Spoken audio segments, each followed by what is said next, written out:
What's up, guys? We're still in the offseason of the NBA, but we're entering the 2022-2023 season right around the corner. So we're going to do some offseason topics. And starting off, we got 5 of the top remaining 2022 NBA free agents by Michael C. Wright on NBA.com. We're going to go through the 5 agents he's talking about, give his thoughts, and then give our thoughts at the end.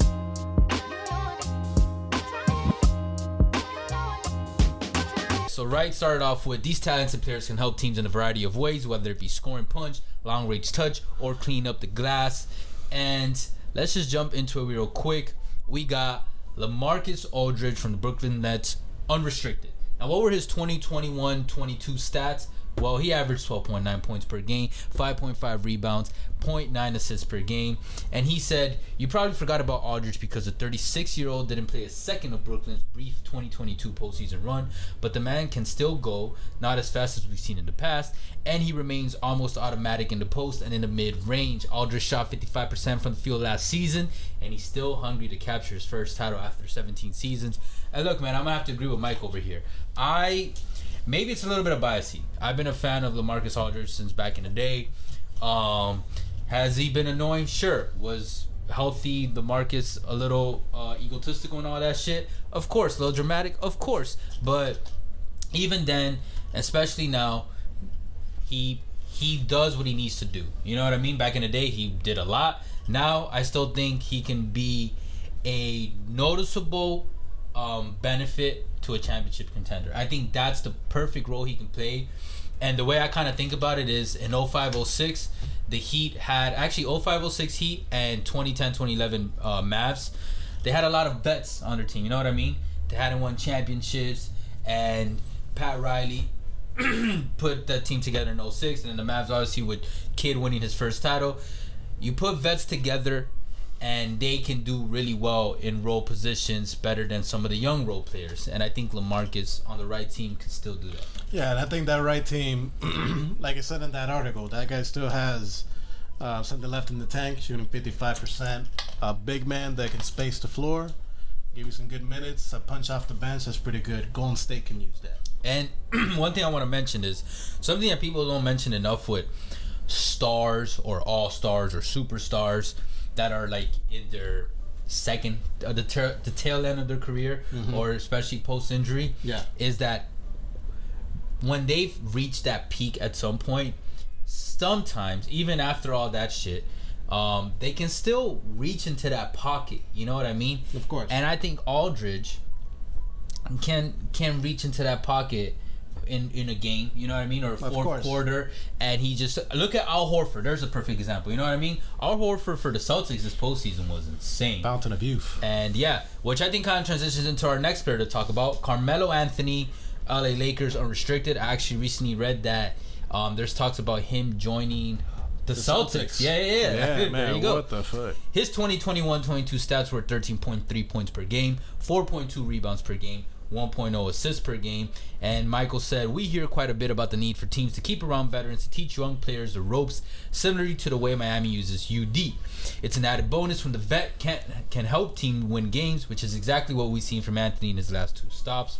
Over the last 3 seasons, the 38-year-old has shot 37.5% or better from the 3-point range. I'm not gonna lie, you guys saw it on camera. I reacted to 38 years old. I just haven't thought about it in a while, but shit, 38 is that's the age, and we're not all LeBron. Well, credit to Melo, man. It seemed like a couple years ago, during 2020, 2019, it seemed like when he got cut from Houston, that his season was over. But credit to Melo, his career was over. Yeah, but credit to Melo not being able to put his ego to the side. You know, about time. Yeah, about time. But good. Some superstars haven't been able to do it. AI, exactly, man. That guy just refused. Melo, he knew where he was at. He mellowed out. You saw what it did there. Yeah, I like that. But to go with that article, a couple teams of mine, the Celtics. Hey, look, I think that's actually a pretty good fit. They can use it. Yeah, I mean, they were literally right at the cusp. They were right in the cusp. He's somebody that you could hide on defense during the regular season, and I know when teams want to attack him during the postseason, you put Melo strictly on as your bench unit. Yeah. On a second row unit, this man still ill. You give some rest to Jason Tatum and Jaylen Brown, and he'll give you some good scoring punch. Another team in mind as well, a defensive-oriented team, is the Miami Heat. Hero's probably going to go to the starting lineup, so they can use that scoring that Hero provided in the bench. Melo can definitely do that. I don't think he fits Heat culture. I don't know if he's ready to really go all out like that. I think this mellowed out Melo would fit Heat culture. Really? You think he'll stick to the body percentage fat that they give him and all that good stuff? I don't know. I think he can. I think he can. He wants that ring, right? I actually think, I know they're on bad terms, but I actually would love to see him in Denver. Okay. Because Denver... That's gonna be stacked. I still believe in Denver. You know that trio is gonna come back healthy. Hopefully. I mean, not even it's expected this season. Okay, gotta get Joker some fucking help. And then that Melo's just like LaMarcus. Like he just needs to get on a team where just every once in a while he gets in his bag. That's all he really needs.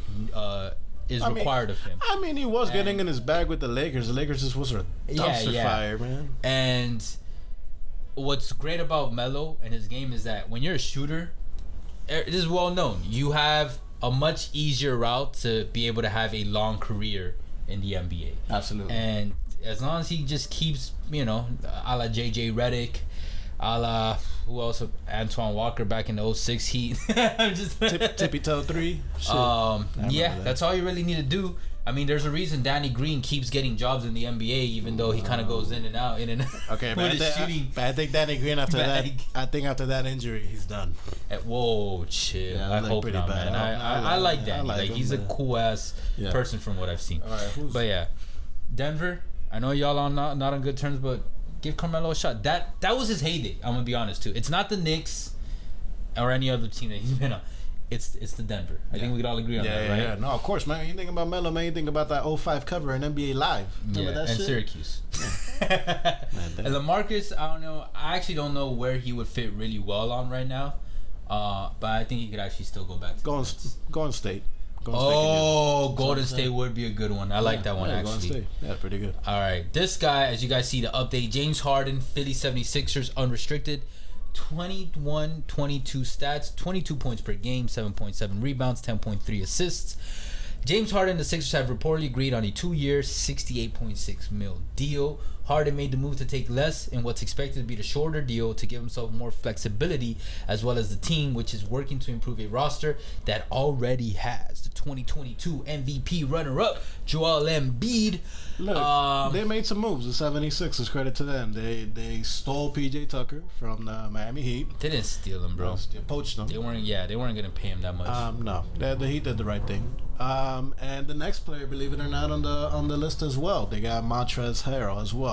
But the 76ers are still not doing shit this season or the past season. I agree. Over in the long term, in what their actual goal is to win a championship, I don't think Harden and the Sixers and Embiid are gonna figure it out. Because look, Harden's a great player. He just keeps choking, and until I see that those demons get trumped by him himself, I'm not going to put my money on him in the postseason. And I love how everyone's like, oh, he agreed on a shorter deal with less money, so they have more money to work with to build a roster. Honestly, I think this supports the idea that I originally had, my original theory when he first came onto the Sixers, and it's that Embiid's gonna get out in due time. He's gonna either force his way out, maybe, because I think he'll force his way out because his contract is still until 2025 or some shit like that. Something like that. And then the Sixers, and then Daryl Morey being his number one fan, they'll probably just, makes Harden the franchise face and all that good stuff. Because at the very end of the day, even if he's not taking them to the promised land or close to it, he's still selling jerseys, selling tickets, selling merch. It's all. It's sometimes, guys, that's really all that matters. At the end of the day, it's not a sport. It's a business. I mean, and he's up and out all those strippers, man, in the Philadelphia area, man. Make that money.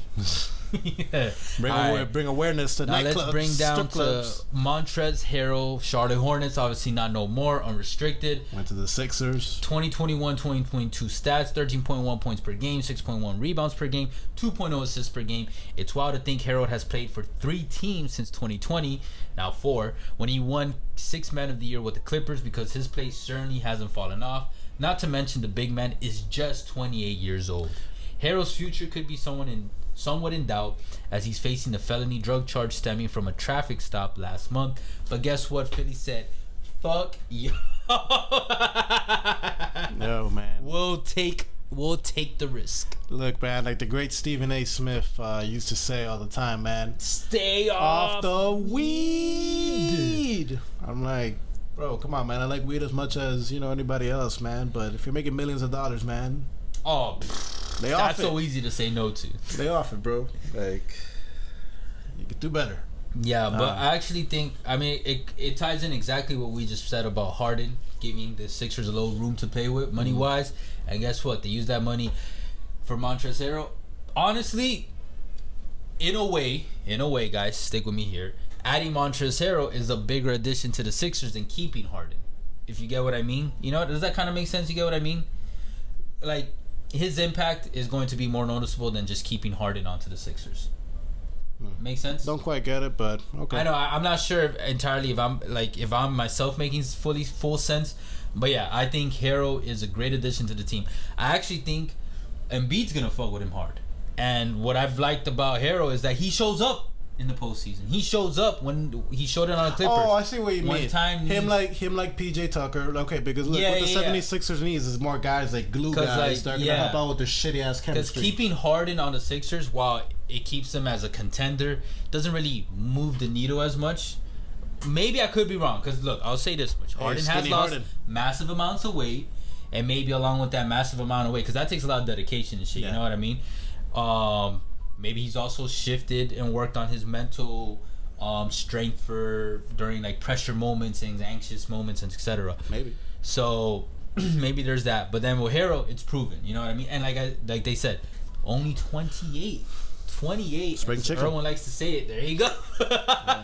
I don't fully agree with that, but 28 is peak age. He still got 2 to 3 years of peak performance, depending on how he maintains his body. Maybe even elongate it more after that.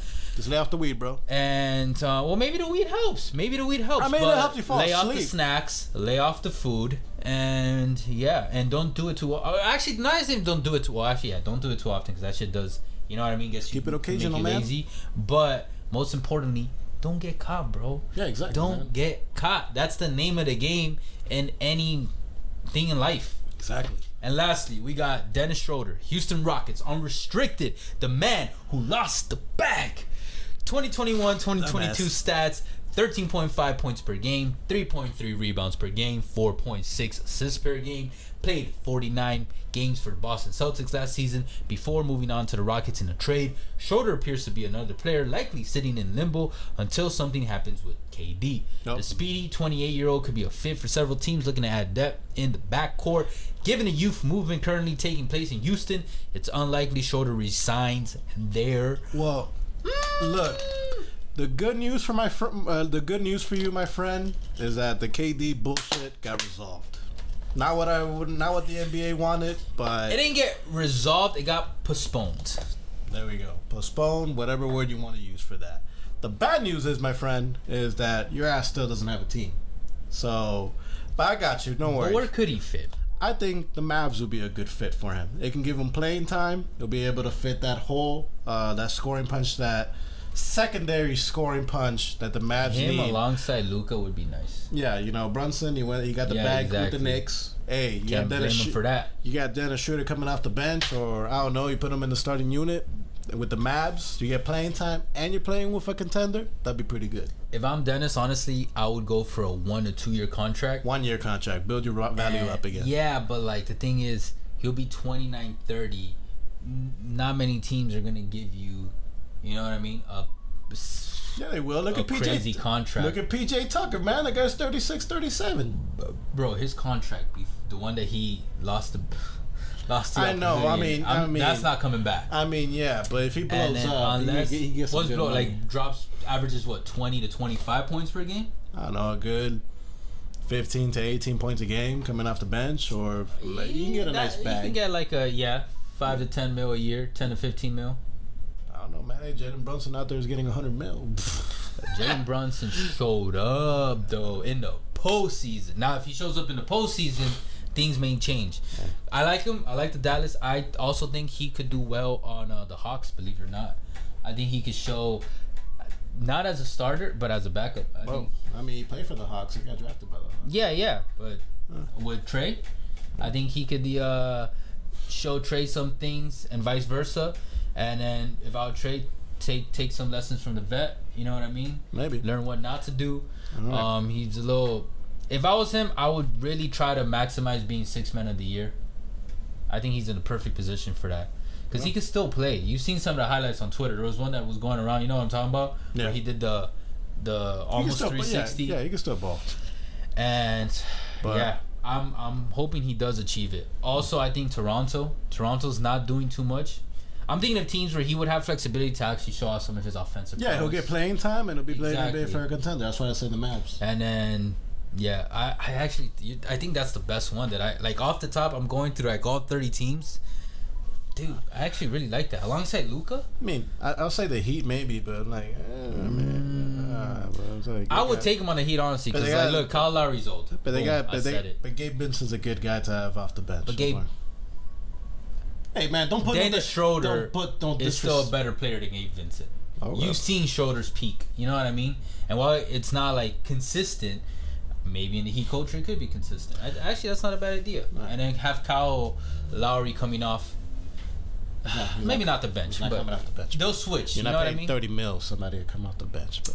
Bro, if it gets to winning a championship, you will do what needs to be done. You know what I mean? And you know Pat or Spoelstra will do that. I'll do it. But all right, guys. anyways, Boom. First article down. Many more to go.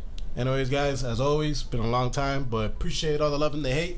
You guys already know Facebook, Twitter, TikTok, Instagram, all podcast streaming platforms. Stay tuned for all the off-season topics, soon-to-be season topics that we're going to talk about.